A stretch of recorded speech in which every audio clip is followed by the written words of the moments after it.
Bonjour et bienvenue sur le Mistral Social Club. Nous retrouvons Valentin pour cette nouvelle édition du magazine 701 On Air qui est réalisée avec l'École de l'air et de l'espace et la base 701 de Salon de Provence. Aujourd'hui, nous allons découvrir les secrets des contenus des formations et cursus de l'École de l'air et de l'espace. Bonjour et bienvenue pour cette nouvelle émission de 701 On Air.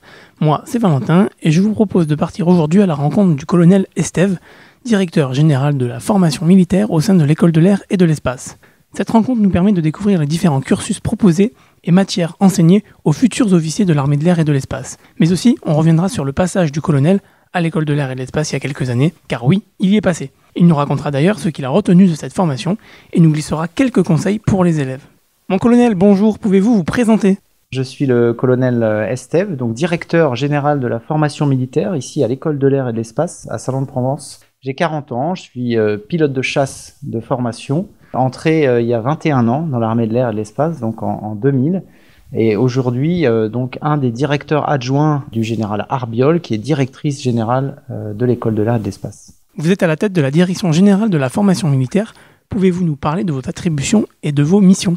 Alors, directeur général de la formation militaire, c'est deux attributions principales. La première, c'est une attribution de commandement, donc avec des prérogatives et des responsabilités associées sur un certain nombre d'unités qui concourent à la formation de l'officier et à l'encadrement des jeunes qui sont ici.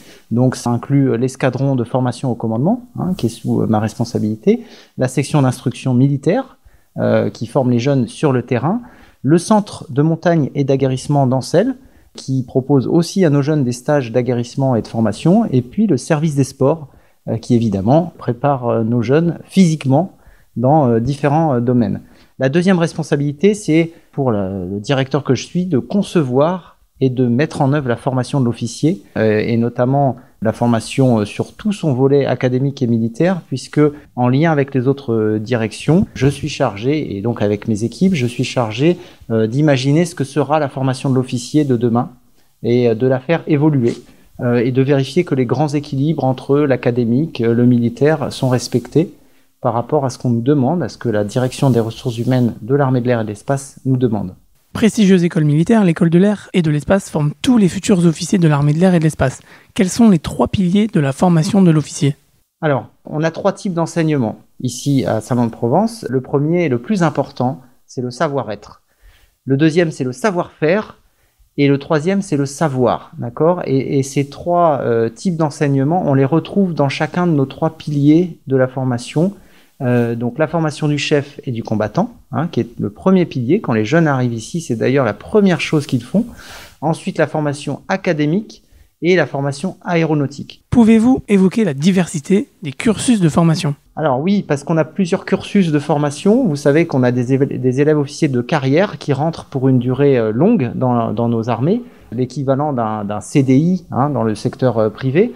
Et donc, sur ces carrières-là, sur ces cursus-là, on a trois formations diplômantes. Déjà, la formation d'ingénieur, puisqu'on délivre un titre d'ingénieur qui est accrédité par la commission des titres de l'ingénieur. On délivre un master en sciences politiques en partenariat avec l'IEP d'Aix-en-Provence. Et puis, on délivre des diplômes de licence en partenariat avec Aix-Marseille Université à nos jeunes qui rentrent dans l'armée. Alors, on a des jeunes qui rentrent, qui étaient d'anciens sous-officiers au militaire du rang par la voie du recrutement interne. Et on a des jeunes qui rentrent après avoir passé un concours ou avoir déjà eu un diplôme dans le secteur civil et qui rentrent sur épreuve. Voilà. On a aussi des officiers sous contrat, donc l'équivalent, si vous voulez, des contrats à durée déterminée dans le secteur privé. Ces jeunes-là rentrent en formation initiale ici à l'École de l'air pour environ 3 mois de formation.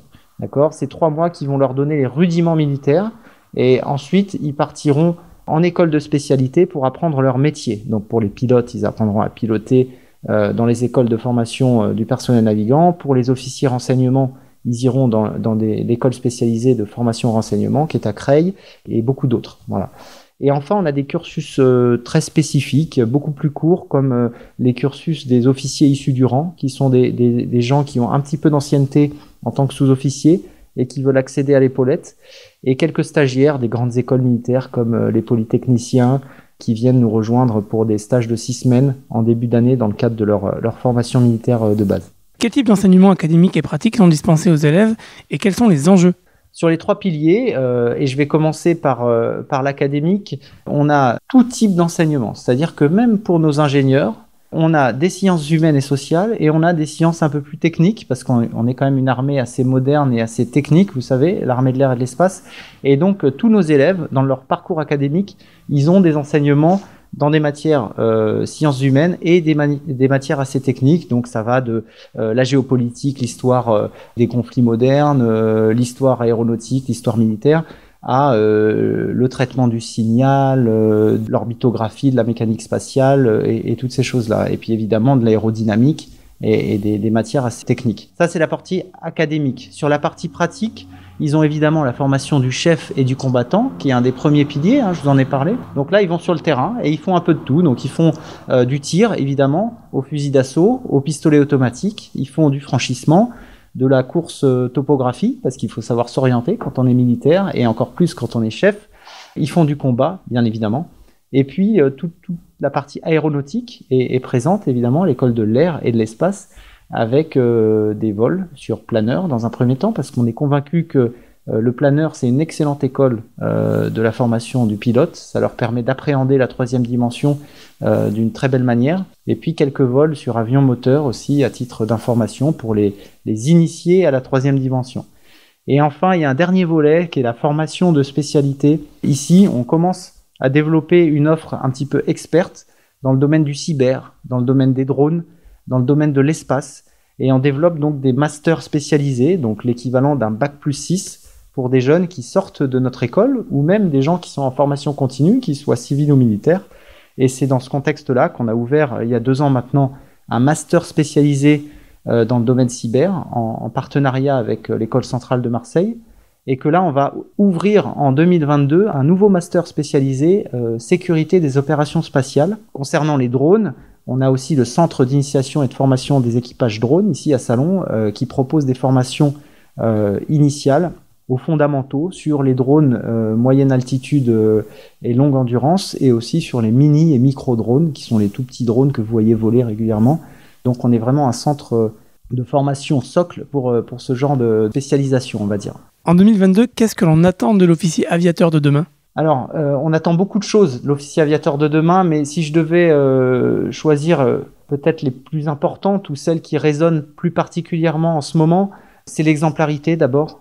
L'exemplarité, pourquoi ? Parce qu'il n'y a pas d'autre manière de commander que par l'exemple. Et là, les jeunes, ils sont très sensibles aujourd'hui. On voit bien que dès qu'un chef ou quelqu'un qui est en situation de responsabilité a un comportement inadapté, ça se reflète immédiatement sur les gens. Et puis tout se sait aujourd'hui, les réseaux sociaux, la médiatisation. Donc l'exemplarité est un pilier vraiment dans ce qu'on attend de nos jeunes. Le deuxième aspect, je dirais, c'est la bienveillance. On vit dans une société où de plus en plus, on a des gens qui sont dans des situations délicates, compliquées. On prend en compte de plus en plus les aspects humains. Je pense que c'est très bien. Et donc, on doit avoir des gens bienveillants qui prennent soin des hommes et des femmes qu'ils commandent. Et donc, la bienveillance, c'est un des piliers, à mon avis, de ce qu'on veut, de ce qu'on attend des jeunes. Ça ne veut pas dire qu'il ne faut pas être exigeant. On essaie d'inculquer à nos jeunes le sens de la mission et que toutes leurs décisions et leurs actions soient guidées par la mission. Ça donne du sens à ce qu'ils font et ça leur permet de réfléchir sur leur engagement. Et on veut des jeunes qui soient tournés vers la mission, vers l'opérationnel. Parce que la finalité de l'armée de l'air et de l'espace, c'est de mener des opérations. Donc il faut qu'ils aient ce sens-là très tôt. Et puis enfin, je dirais que encore plus aujourd'hui qu'avant, il faut donner du sens à tout ce qu'on fait. Quels sont les grands projets de l'École de l'air et de l'espace dans le domaine de la formation militaire ? Alors dans la formation militaire, il y a plein de choses. À commencer par la revue des cursus des officiers sous contrat. On va essayer de mettre un peu plus de militaires, un peu plus d'aguerrissement, d'enseignement à l'éthique, parce que je vous le disais juste avant, c'est quelque chose d'important dans ce qu'on veut leur transmettre. Donc le sujet de l'éthique est au cœur de nos préoccupations. Et puis sur les aspects infrastructure, on a énormément de projets parce qu'on est passé établissement public il n'y a pas très longtemps. Ça nous a permis d'avoir beaucoup plus d'autonomie et de souplesse dans la conduite de nos projets. Et aujourd'hui, pour vous en citer que quelques-uns, on est en train de monter des projets et de construire des nouvelles infrastructures sportives, notamment avec une halle multisport, un mur d'escalade, une zone multisport qui permettra aux jeunes d'aller s'exercer en extérieur tout le temps.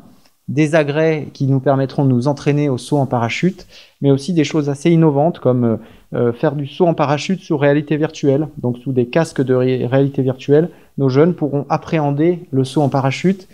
Ce sont des beaux projets qui sont menés, sur lesquels toutes nos équipes sont tournées. Et enfin, mon colonel, un dernier mot pour clôturer ce podcast ? Écoutez, je dirais que l'école de l'air et de l'espace est en pleine révolution. Ça se présente très bien, qu'on vit une révolution parce que c'est nécessaire, on doit s'adapter à notre environnement, on doit s'adapter aux nouveaux champs de bataille, aux nouveaux champs de conflictualité, que sont le cyber, l'espace, l'informationnel. On sera au rendez-vous. Je peux vous dire que moi je suis très fier de voir que deviennent nos jeunes qui sortent de l'école de l'air et de l'espace. Merci infiniment mon colonel pour cette prise de parole et pour les informations délivrées concernant la direction générale de la formation militaire.